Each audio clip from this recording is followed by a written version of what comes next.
So I like that anyway. Yeah, right? It will, right? The little ones just are adorable. So, okay, so am I able to start? You're good. Okay, cool. Well, I'm Dana Sheridan. For those that don't know me, I'm the lower school counselor, so I do FINA, and I also do elementary. But thanks for coming. We're talking about the lovely growth mindset. Always a good topic. So sometimes, yes, the struggle is real. I have a lot of videos, you guys. So the struggle is real. Thought this was so cute.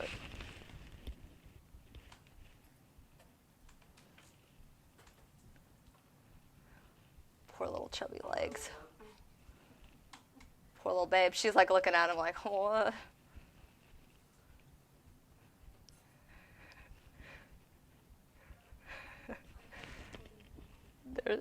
No problem.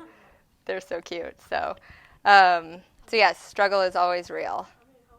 So can the way we think about ourselves and our abilities shape our lives? What do you guys think? Maybe yes. Okay. Yes. Yes? Yeah, absolutely.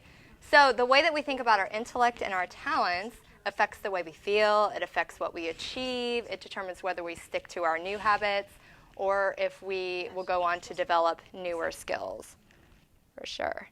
So has anybody heard of Dr. Carol Dweck?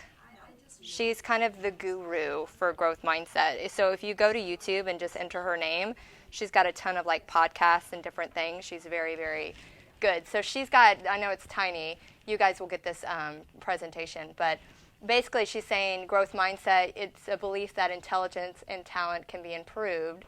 So it leads to like enhancing flaws and mistakes as opportunities for growth, and accepting those setbacks as part of the learning process and feeling empowered to reach your goals. Whereas the fixed mindset, or the brick brain, which you guys are familiar with, that's like you want to hide your flaws and mistakes, you feel ashamed about failures, and you're unmotivated to strive for or achieve goals. You're just a little bit scared or a little bit hesitant to go a little bit beyond. So we obviously want to be in the growth mindset area. But check her out. She's really good. So again, growth mindset is your intelligence and talents can be developed over time. And then fixed is that they're fixed. So that you're not good at something, then you'll just never be good at it. So, which isn't part of human life, right? You always should be making strides to move forward. So I found this video. I thought this one was pretty good. So, this is your brain. Say hi. Okay, it's a representation of your brain. Brains don't have hands. They have lobes and other structures, which we'll get to. But I want to talk to you about your brain. You see, your brain is capable of incredible things. But I think a lot of times we can feel pretty down on our brains. On old Thinky Pinky here. We beat up on them, say bad things about our brain's abilities. You know, say we have trouble understanding a subject in school, or solving problems, or learning a new skill. It's easy to say, oh, I'm not smart. I'll always be this way. Hey, stop doing that. What we think of as intelligence, what we think of as smartness, is not fixed, is not stuck in one place, is not permanent. Your brain can improve. Your brain can grow. Come with me on a journey of discovery. Here we go. Into the brain. Excuse me, coming in hot. This is a thing called a neuron. Oh, hey, welcome to the inside of your brain. A neuron is a brain cell. There's over 100 billion of these things making up your brain. Put it this way, there are over 13 times more neurons in your skull than there are human beings on Earth. A lot of them. They're the cells that help you think. Mind you, a single neuron, and let's call her Nellie. Hi, Nellie the neuron. Nellie, on her own, can't do all the thinking your brain needs to even pick up a glass of water. Fortunately, she's got friends. There's Dendrite Dave, there's Alonzo the Axon, there's Mechna Myelin, and look, little Sally Synapse. So teensy tiny. Your brain behaves like a muscle. If you're serious about lifting weights, right, and you keep it up on a regular basis for a long period of time, weeks, months, years, you're going to develop muscles. But you don't grow muscles by doing nothing. It takes effort. It takes struggle, repeated failures, in fact. You mess up, and then you learn, and then eventually you manage to jump the log or whatever problem you're trying to solve. Wait, we've lost focus here. Back to neurons. When you struggle, your neurons are struggling too, and that's important because when neurons struggle, they lean on each other.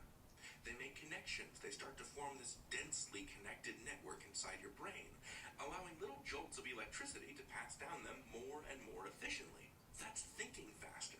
That's your brain getting smarter. That's your brain muscle getting swole, kid.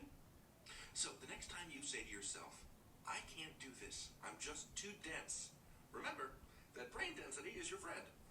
In fact, the denser you are, the more connections between Nellie and her neuron pals that you've got inside your brain, the stronger and more powerful your thinking parts become. The more you work through your frustrations with the right learning strategies, the more your neurons get more used to working together, the closer you are to being that much smarter. Now get out there and do your best. Don't give up. Grow those brains. And remember, you can learn anything. I just like that video. So true. This is your brain. So a lot of what we do at the Village too with inquiry-based learning falls in growth mindset, right? Because you're always having to like try new things, and something didn't work, you have to scrap it, keep going. So we focus a lot, even in my monthly character traits, on different aspects of growth mindsets. So regarding those abilities, try to think as I go through, there's like 4 or 5 of these, try to think about if this is something that you might believe in. So number 1, your intelligence is something that you can't change very much. Think to yourself, is that something you think is true? You can learn new things, but you can't really change how intelligent you are. No matter how intelligent you are, you can still change a bit. You can always substantially change how intelligent you are. So if you strongly agree with 1 and 2, then you have more of a fixed mindset. Make sense? And then if you agree more with 3 and 4, that means you're more adaptable, it can change, and that's a growth mindset. So that's the abilities. Personal qualities. You have certain personal qualities, and there is little you can do to change that. No matter who you are, you can always change substantially. You may change how you do things, but you can't change the essential elements of who you are. You can always change the basic things about who you are. So 1 and 3, again, that fixed mindset, can't change. And then 2, mainly 2, and 4 indicate you have that growth mindset. I actually asked my kids these last night. It was really interesting. Yeah. I knew one had a fixed mindset, and I was correct in what was chosen. Yeah. But I thought both of them had more of a fixed mindset, just in different ways. And surprisingly, the other one was with growth mindset. Yeah. It was interesting Yeah. to see, and even then have a conversation about why they believe certain things. Right. It is. It's interesting. Even if you think about like even your parents and how you were raised and how you grew up, because that kind of shapes your view on the world and everything. And my dad was definitely fixed mindset, but my mom was way growth mindset. So you have kind of the balance of it, right? So, and it depends on, what you're dealing with as well. But this is one of the ones I love. We use Class Dojo here in certain classes for kids, but they have this whole series on different topics. But there's about 5 episodes of this one on growth mindset. But I played this one for our kids before. I'm just going to play a little bit of this for you just because they're adorable. And I feel like it's Story begins with Mojo, cute. a friendly monster who loved school, especially math. Until one day, when something terrible happened. The math problems got harder. Nothing made sense anymore. Mojo had a devastating thought. He just wasn't smart enough for school. It seemed the only reasonable thing to do. And this little was pack his goldfish. things and leave Sorry, forever. little things. Just then, he heard his friend Katie laughing. Mojo, you can't just give up, she said. I have no choice, Katie, said Mojo. You're either born smart or you're not. And I realize today that I'm not. Mojo, that's not how it works, said Katie. Anyone can be smart. You just have to work at it. That's the most ridiculous thing I've ever heard, said Mojo. It's not ridiculous, it's science, said Katie. Neuroscientists studied the brain for years and discovered an incredible secret. That your brain is like a muscle. When when you try challenging things, like those hard math problems, you're giving your brain the exercise it needs to get stronger, which makes you smarter. Ooh, is that really true? Said Mojo. Of course, said Katie. It's like how when you were a baby, you didn't know how to talk, but you kept trying, exercising your brain, until one day you could. Mojo! Mojo couldn't believe what he was hearing. If your brain was really like a muscle, did that mean anyone could become smarter?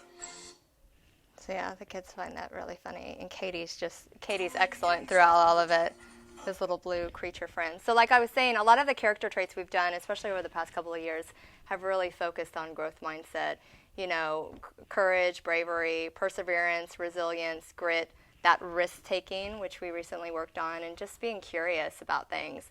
Those are all key attributes to what we need in order to have or try to move towards having that growth mindset.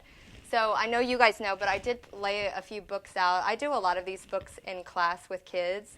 This is probably the number one that I share with a lot of parents. But then there's a Little Spot of Courage. The Little Spot series is really great. There's the Ninja series, which there's a book on everything. That one's great as well. So at some point after the presentation, come up and get your superhero sticker and look at the books. And then I have a little activity for you guys before we leave. For grown-ups, there's a really great book called Grit. Mm-hmm. It talks all about how grit is one of the number one indicators of success. Okay. Like their ability to fail but keep going, and fail and keep going. It's a good book. The Grit. It's just called Grit. Grit. Yeah. And I think with kids too, like if you put your kids in extracurricular activities, like a lot of times they might not like it at first, but you always have to help them push through, you know, do it 3 or 4 practices to make sure that they aren't just going to give up and move on to the next thing. It's almost like sometimes options aren't our friend because we have so many of them. So it's like, well, I tried it, I didn't like it, so now I'm going to move to the next thing. Or I tried it and I'm not good at it, so I'm going to bounce to the next thing. When really it takes a lot of working through different things to be good at anything. So this one is just adorable. I like this kid. I feel alive? I feel happy of myself. I feel happy of yourself too. What do you have, any words of wisdom? What about for all the other kids trying to learn how to ride their bike? Can you say anything to them?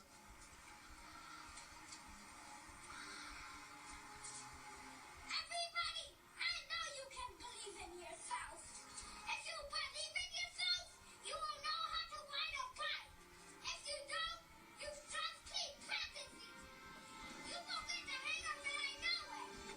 If you keep practicing, you will get the hang of it. And then you can get better and better at it as you do it. Give me some thumbs up. Thumbs up, everybody. All right. But it's true. I use the bike example a lot in lessons just because, you know, it is amazing because kids have that motivation to ride the bike. So they'll fall so many times. Riding a bike is really, really hard, you know, but they show great perseverance because they're constantly falling, getting hurt, and getting back on and doing different things. So there are a lot of things that our kids do in life that they just don't really think about. That really is growth mindset. So part of the saying for growth mindset is the power of yet. So always try to add yet to the end of every sentence. So it's funny now when I hear it and somebody says it, I'm like, hey, yay! I can't remember what I was doing. It was a couple weeks ago, but I was like, I don't know. And I think it was my husband, and he was like, yet. I was like, oh! So yeah, so try to add that to the end of everything because, again, you might not know it at that second, but you can always go back to it and learn a little bit more. So pretty fun. So what would the world be like if these certain people, just to name a few, didn't or had a fixed mindset? So Thomas Edison, what would happen if he had a fixed mindset? Where would we be? In the dark, right? We wouldn't even have any of this. So yeah, we would be in the dark. So he definitely never gave up. I've done a lot of lessons on different character traits with famous people, and it's just really funny from like the Kentucky Fried Chicken guy all the way, because the stories are just amazing out there, you know, of what they've had to go through. But if you don't know, I didn't put him on there, but Colonel Sanders has actually an amazing story to get his chicken off the ground. So look that one up. But Steve Jobs, another one. that we would definitely be lost in the technology world without him. Walt Disney, same thing. So if you feel like, your child's struggling with something, look up, Google a certain famous person with that same struggle, and it always kind of brings it full circle for them. So again, failure can teach us lessons that success cannot. Failure is good. And then as a parent, the trick is to always find the balance. So I talk a lot with parents about this, that not helping enough is handicapping, but if you overhelped, that's equally as handicapping. So you do have to try to find the balance of, you want them to be independent, you want them to fly on their own, and with that comes a lot of mistakes that are really honestly brutal to watch. But that's part of life. You have to watch them struggle, and they have to be able to be the ones that pick themselves up, because if you're always swooping in to do that, you're really hindering their development. So you have to know, the developmental characteristics of their age, what they should be doing, and then be able to kind of push them towards doing that. I have a question on that. I've been with minds on one of the extremes, trying to make sure they believe in themselves and so on and so forth. And I think we've overcome that to the point that confidence, it's just starting to pour to the point of like, okay, you can do that better. Yeah. And it's about the quality of what you deliver. And it's like, oh, I did just fine. I'm like, I disagree. I think you can do better. So how do you balance I disagree, you can do better, with not, because I don't want that confidence to go anywhere. Yeah. I want it to stay in there. But at the same time, it's like there's a very fine line between being confident and just it's deceiving that I don't want to get to being mediocre, but it's to that point of like, I think you could have done a better job. Yeah. And I know you're I don't know if you're very proud. And how do you get to that? I think it's just being more specific of where the bar is, right? Like if you're going to raise the bar of what standard you want them to perform at. 'Cause we have a lot of kids that are so smart, and it's frustrating because it's like, well, they should be doing better, but they do the bare minimum. And they're totally fine with that. So if you raise the bar a little bit, whether it's gymnastics or math or whatever it is, like just be real specific of what you're looking for them to achieve to get there. And then you have more of a, parameter of how to grade it, for lack of better words. Does that make sense? Because you're right. You don't want to squash their confidence, because they think they did so great. And you're like, you know what, kid, you did awful. I'm just going to tell you. So don't do that. Don't do that. But it's more of coaching moment. That was so fantastic. Let's talk about where you were before. Let's talk about what you did today, and let's talk about the next step of moving forward, because we always want to try to get better every time. And what does that look like? It's not just, oh, do better, or, oh, you'll be good next time. Be real specific of what you're looking for, That's what I was going to say, is have the child be reflective. Yeah. And, you've worked so hard to get here. That's, well done. Let's look at your work and see what your next step is. What do you think it could be? Yeah. And what's your goal letting and how Yeah. you achieve the it? kid. What can we do? Okay. Yeah. Because you don't want them to limit themselves Yes. either. In oh, it was good enough. Exactly, which Yeah. is my concern. But at the same time, that confidence has taken so much work that it's like, I don't even want to touch it. But Yeah. at the same time, I have some news to you. Yeah. And I think it's showing the trajectory of where they're going as well. You have one that does hardcore gymnastics, right? So it's showing some of the gymnastic skills if that's something she's interested in later. Of this person struggled. And again, internet's your friend with some of that stuff, because a lot of those famous gymnasts have great stories as well, and they had to work really, really hard. I sent one of the things sent it last year with Parent Square, but it was the Duke women's basketball coach. And it was phenomenal, her message, because it was about how the struggle, it's always going to be there. So I think inspirational messages like that really help with kids in order to motivate and to get them to see, okay, I do want to get there, so I do need to work a little bit harder, and I do need to, strive to be my best and that type of thing. My husband always talks about, too, is that everybody has a coach. Michael Jordan had a coach. Mm-hmm. Even though he was the best basketball player, he still needed a coach. Mm-hmm. So talking about, that as our role as adults in their lives. Okay. Yeah. Everybody needs a coach, even these phenomenal people. Yeah. Yeah. And there's so many different skills with stuff. I was talking to a kid actually this morning, and he was like, well, I'm third best at soccer. And I was like, well, okay. He was talking about the kids out there. And I was like, but you realize soccer has a ton of different, skills. one kid might be really fast and really great at the skill, and another kid might be really great at the skill, and you might be good at the skill. So you can't just like grade it like that. Like there's a whole wide range of how that works. So nobody's better than somebody else. It's just everybody's growing to kind of get the same, you know. Yeah, and I think it's about being rounded, because in my case, it's more like Lucia is the hardcore gymnastics, so she tends to be very resilient and very disciplined and very methodic about things. And as Sophia, it's more concerned like, okay, that math assessment was good based on where we've come from, but by now, I think you can do a lot better. Yeah. And she's more concerned about so-and-so moved in and we need to help her out. And I mean, her mind, it's in a completely different place than the math assessment. Yeah. Like but those are all great things still, like great attributes of her that make her who she is. Like she's concerned about the new kid, making sure they're comfortable taking the test. Struggling, so let's just give her a gift and let's just put together a card. And and I'm like, yeah, but the math assessment, we need to take it to the...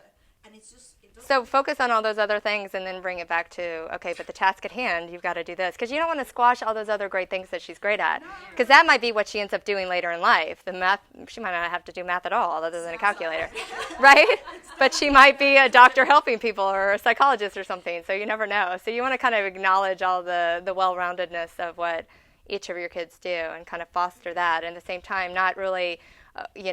what would you hope the outcome would be next time? Or how could you push that even more, like avoiding some of that, good, bad language of you didn't do enough. Like don't say, and don't say, well, you didn't do enough, things like that. Like almost more, how can we push it a little bit further next time? How can we get there? That type of thing. So, but that's a big one. I feel like that just parenting is hard to kind of decipher all of that. So, what I want you to do is I want you to talk amongst yourself. Like think about something that you failed at growing up that really didn't come easy for you, that you had to work really hard at.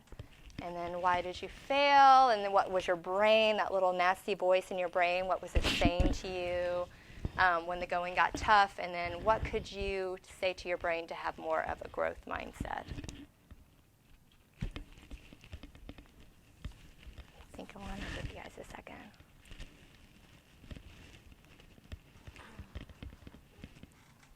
I'll start off with one. So I was very athletic growing up. I had two older brothers, played sports my whole life, every sport you could imagine. So when I got to junior high, my junior high was 7th through 9th, and my high school was 10th through 12th. So 7th grade, like all the girls wanted to be a cheerleader, right? And cheerleading is not my thing at all. Like it worked out in my favor. But I was like, all right, I'm going to try out for cheerleading. And my parents were like, like, what? Okay, they had to do this huge dance routine, right? Like, it was awful.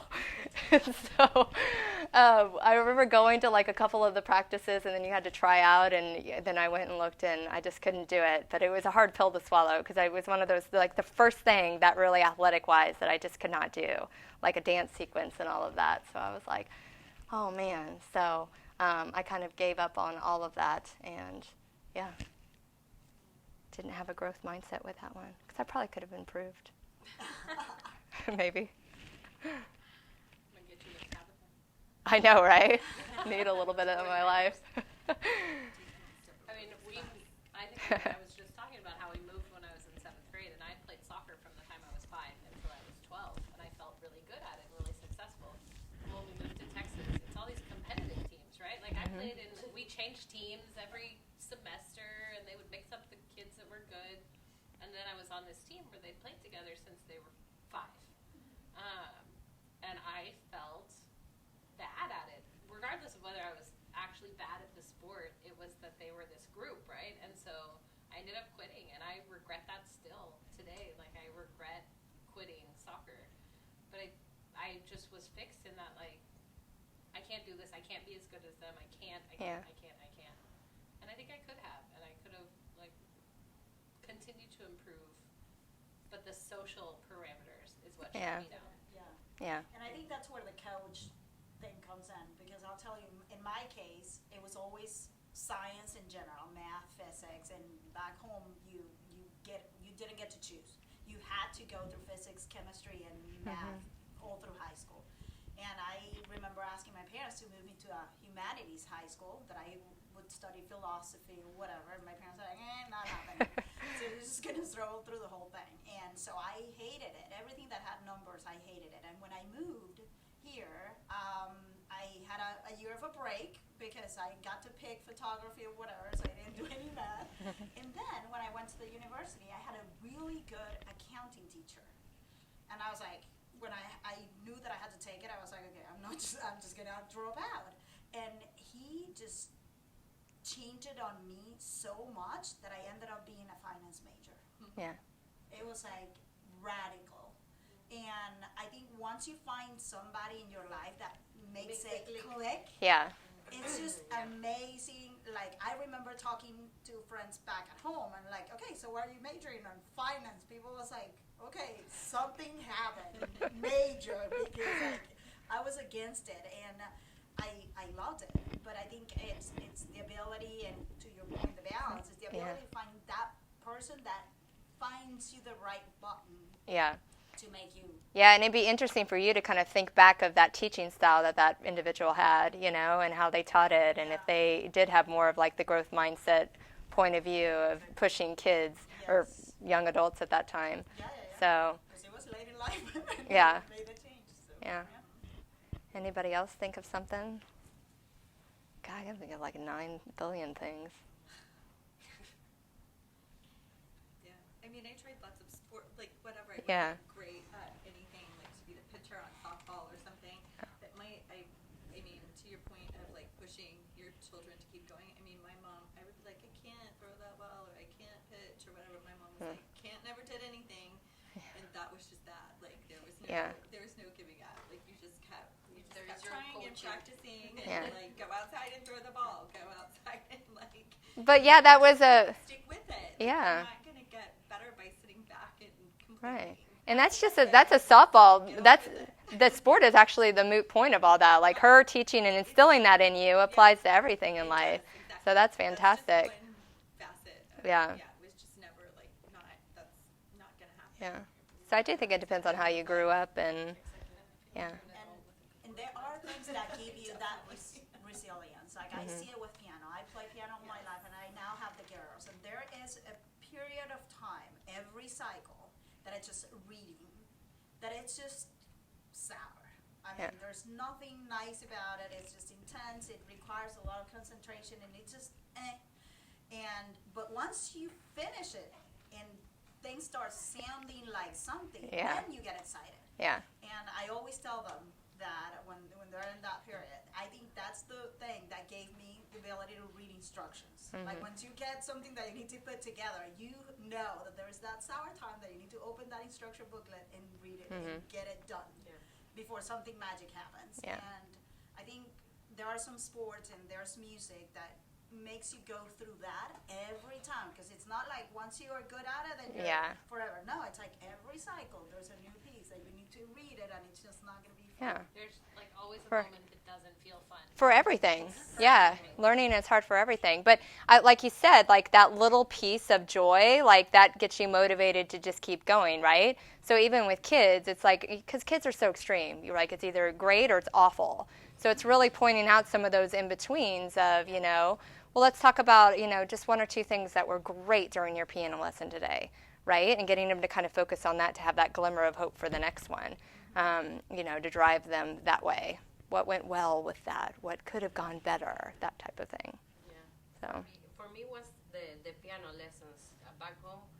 I tried at the beginning the mandolin, and now for my fingers, poor fingers. And then my mom were like, try something else. And I tried the piano. But, at the end, like it becomes, harder and harder. And, I was like, no, I'm not good at it. So I made excuses like, no, now I'm going to high school. I have more subjects, it's going to be more difficult for me. So I want to go and do better at school than doing piano. So I went to the no growth mindset. yeah. You went there.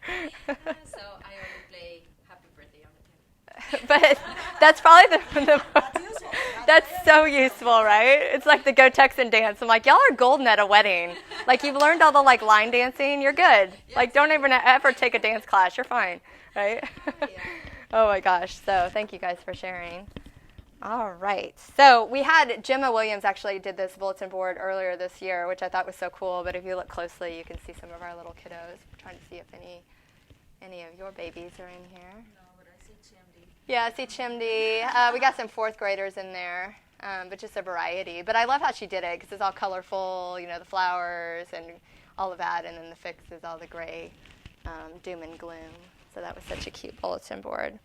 And then this is another great visual where you start like, I won't do it, I can't do it, I want to do it, how do I do it? Okay, I'll try. I can do it, and then I will do it.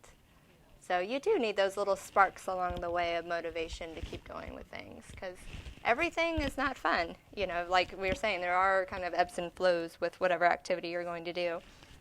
I use this a lot with kids, just to get them to change their mindset. Just again, because we do have some extreme thinkers, so writing out, what the negative thought was and then what the spin on that could be. So that's a good visual. And then you guys have a little exit ticket. So I have pins. So this goes along with the bubblegum brain. You aren't familiar with that one. It's a great one. So here you go.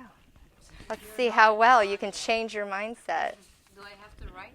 Yeah, you do. You can, no, I'll tell you like I tell the children. You can draw a picture as long as you know what the picture is. You can write or draw it. Here you go. Hello. There you go. I have a couple more. All right, y'all have to participate too. You're voluntold. Here I have this.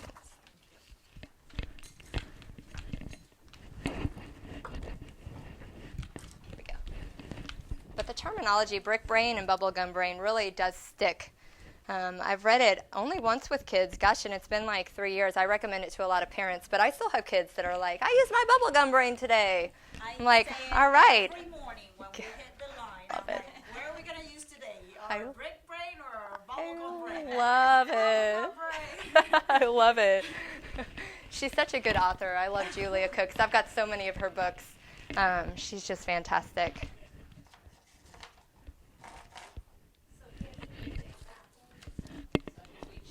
Yeah, you're going to change the mindset from the fix to the growth. Yes. I'll give you this for Isabella because she'll wear it. She's my costume guru. Yeah, she is. Yeah. Oh my God. You were talking about the rodeo the whole time with the goats. I was like, oh my gosh, should she wear her like wolf outfit with the goats? That would have been so fantastic. Yeah. She got her face painted like a wolf, and she got into character. She would walk around the house like, I have to show you. like, whoa. She's like my spirit animal. I just love her. Shows your birthday. That's what I was gonna say. It needs to be a birthday outfit. Oh my gosh, I love it. Because you can wear anything. You know how she came? Dressed as a wolf. Yeah, she had the tail, the paws, dress shoes. Oh my gosh. That's adorable. And then you have the extreme friend. Lucia, how do you want to dress? You have free dress. I'll put my leotard. Do you want to put a leotard that's new? She's like, no. Look at her face. She's more serious. Lucia, yeah, she's hard for me to read. I'm like, And she was like into the yeah. whole Ask Jeff. If she's hard to read. Poor guy has been since pre-K4. Oh my gosh. Keep working on it. Oh my gosh. She's very determined. I was talking to Wow, Foster look at the that other day, and she was like, hey, It's amazing. she's a Everything nice was girl. wolf, and I She's was just like, blonde. no, you're Yeah. And I think that's what it is. Like, she's just very direct, like very And she's like, to the point. with my Yeah. parents, with everybody. She's like, she's a perfect example of I'm responsible for what I say, and Yeah. not for how you feel for what I say. Yeah. like And at she's the like that with beginning, everybody. you know, when It's so funny at that age to see that. I mean, for a 5-year-old, Yeah. take pictures. the filter, the Yeah. childish behind it, no. Like, there's no magic. Everything's factual. Yeah. Everything's logical. I mean, don't even think about, like, Elf on the Shelf.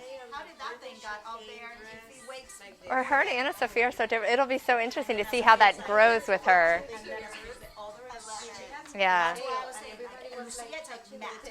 Yeah. She was like, oh, I'll stay here doing math. And she puts exercises on the ground. Oh my gosh. But that's hard to parent. You're constantly shifting. And you know, like for example,